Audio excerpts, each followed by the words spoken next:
There exists a category of creatures in this world that have been discovered by only a small number of people, yet have never been officially acknowledged to exist. We collectively refer to such beings as unidentified mysterious animals, abbreviated as UMA. Hello everyone, welcome to the UMA series. In this episode, we bring you a famous unknown creature from American urban legends, the Goatman.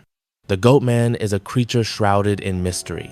According to legend, it has a human face and a goat's beard, horns on its head, a body covered in long hair, stands about 7 feet tall, walks upright, moves swiftly, and has a violent nature, often sighted deep within remote mountains and dense forests. This image is something many people have encountered in various films, animations, and games. So, what is the origin of this creature? If you search online, you will find that after World War II, sightings were reported across much of North America.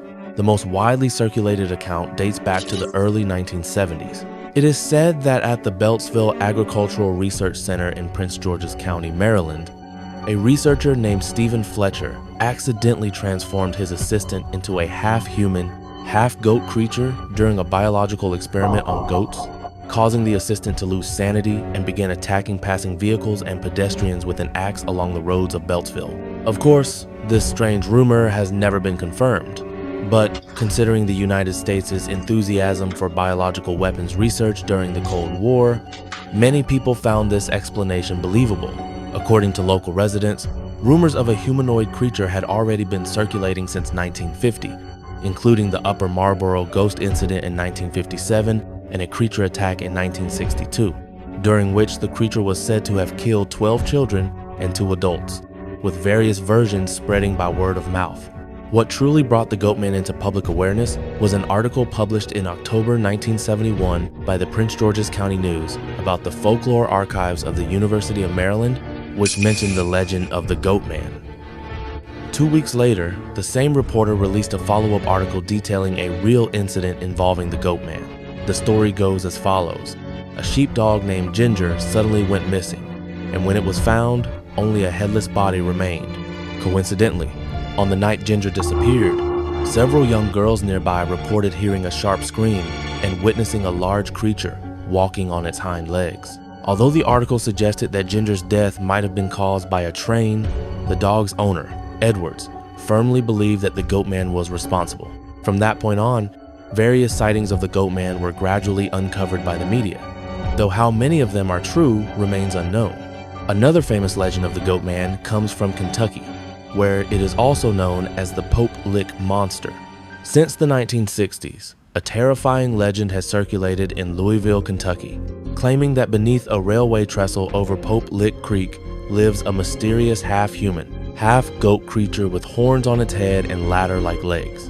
It is said to use strange sounds to lure unsuspecting people onto the trestle, where they are struck and killed by passing trains. Another version claims that it wields a blood-stained axe to frighten people into jumping off the trestle to their deaths. Although this is just a legend, it is undeniable that the trestle, built in the late 19th century, has indeed claimed many lives. The most recent 2 incidents occurred in 2016 and 2019, involving a 26-year-old tourist and a 15-year-old girl. As for the origin of this creature, there is an interesting theory. It is said to be a hybrid born of a human and a goat, originating from a traveling circus. One generation of the circus was traveling by train through Louisville when it was struck by lightning and derailed, allowing the creature to escape. Having suffered long-term abuse in the circus, it developed a violent and bloodthirsty nature. Upon reviewing historical records, the author found that this circus had been touring across the United States since the 1930s. Its leader, Hildebrand Knecht, was a notorious con artist who collected various deformed beings for profit through performances. While passing through a small town near Beltsville, Maryland, they discovered a severely deformed infant with abnormalities in its forehead and legs. They raised it in captivity and trained it for performances. And this infant eventually became the Pope Lick Monster. This theory cleverly connects the Goatman legends from 2 regions, suggesting that the origin still traces back to Maryland. Another version carries a more mythological tone, claiming that the creature was once a shepherd who sacrificed goats in exchange for demonic power. This belief led to a surge of rumors about satanic worship and dark rituals along the Poplick area during the 1970s. Additionally, the story of the Poplick Monster was adapted into a film in 1988 titled The Legend of the Poplick Monster, which interested viewers can look up on their own. Beyond these two major legends, sightings have also been reported in Texas. In July 1969, reports claimed that near Greer Island on Lake Worth, multiple people saw a half-human, half-goat, fur-covered primate leap onto a man's car and throw a tire at people. This creature became known as the Lake Worth Monster. In November of the same year, a photographer named Alan Plaster captured an image of the creature, describing it as a white, fur-covered humanoid. However, 37 years later, in 2006, Plaster retracted his statement in an interview, insisting it had been a human prank. This was supported by an anonymous letter received by a journalist in 2005, in which the sender claimed that 3 individuals had worn masks and frightened passersby near Lake Worth during the summer of 1969. Interestingly, in 2009, another unidentified man claimed to be the one who threw the tire. Perhaps the creature was nothing more than a hoax, yet cryptozoologist Greg Walhert maintained that the Lake Worth monster was an undiscovered primate species. Online, descriptions of Goatman sightings are widespread and varied. So, does such a creature truly exist? In fact, beings with a half-human, half-goat form have appeared in myths and folklore across different regions and periods.